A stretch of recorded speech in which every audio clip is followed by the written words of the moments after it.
PKBM dan Pondok Pesantren Husnul Khotimah Pesawaran diduga terima bantuan ganda, data siswa dan sarana diduga digelembungkan.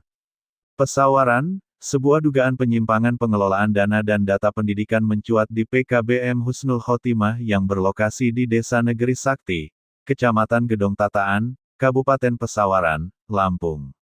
Diduga lembaga ini dan Pondok Pesantren Husnul Khotimah yang berada dalam satu lokasi dan dikelola oleh pihak yang sama, menerima bantuan dana operasional pendidikan dari dua instansi berbeda secara bersamaan. Berdasarkan informasi dan pantauan awak media, kedua lembaga tersebut berada di satu lokasi yang sama, dan keduanya tercatat menerima bantuan dana bantuan operasional pendidikan (BOP). PKBM tercatat menerima alokasi dana dari Dinas Pendidikan, sementara Pondok Pesantren menerima alokasi dana sejenis dari Kementerian Agama.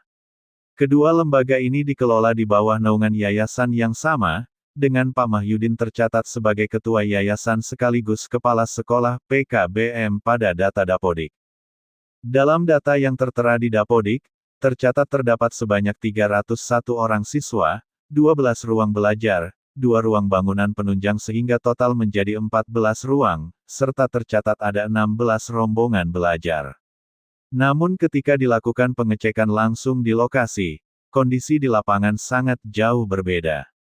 Kegiatan pembelajaran justru hanya dilakukan dengan memanfaatkan gazebo atau tempat duduk darurat saja, tidak sesuai dengan jumlah ruang dan fasilitas yang tercantum dalam data resmi. Hal ini memunculkan dugaan kuat bahwa data jumlah siswa, jumlah ruang belajar, hingga jumlah rombongan belajar telah digelembungkan. Dugaan semakin kuat mengingat adanya indikasi penerimaan bantuan ganda, di mana dua lembaga yang beroperasi di satu tempat sama dan dikelola orang yang sama mengajukan dan menerima bantuan dari dua kementerian instansi yang berbeda. Awak media meminta agar Inspektorat Daerah dan Dinas Pendidikan Kabupaten Pesawaran segera melakukan pengecekan, verifikasi data, dan pengusutan secara menyeluruh. Jika dugaan ini terbukti, maka perbuatan tersebut masuk dalam tindak pidana korupsi sesuai peraturan perundang-undangan yang berlaku. Dasar Hukum Tindak Pidana Korupsi. Perbuatan yang diduga terjadi diatur dan diancam pidana dalam 1.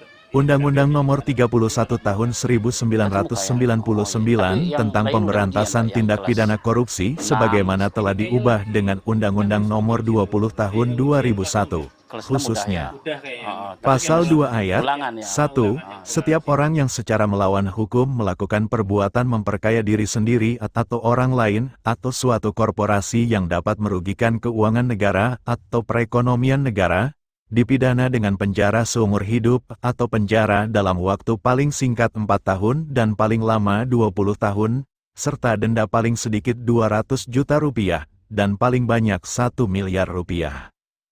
Pasal 3, setiap orang yang dengan tujuan menguntungkan diri sendiri atau orang lain atau suatu korporasi, menyalahgunakan kewenangan, kesempatan atau sarana yang ada padanya karena jabatan atau kedudukannya, yang dapat merugikan keuangan negara atau perekonomian negara, dipidana dengan pidana penjara paling singkat 1 tahun dan paling lama 20 tahun dan denda paling sedikit 50 juta rupiah, dan paling banyak 1 miliar rupiah. 2. Kitab Undang-Undang Hukum Pidana KUHP Pasal 372 tentang penggelapan dan Pasal 378 tentang penipuan, jika perbuatan RT memenuhi unsur-unsur di dalamnya.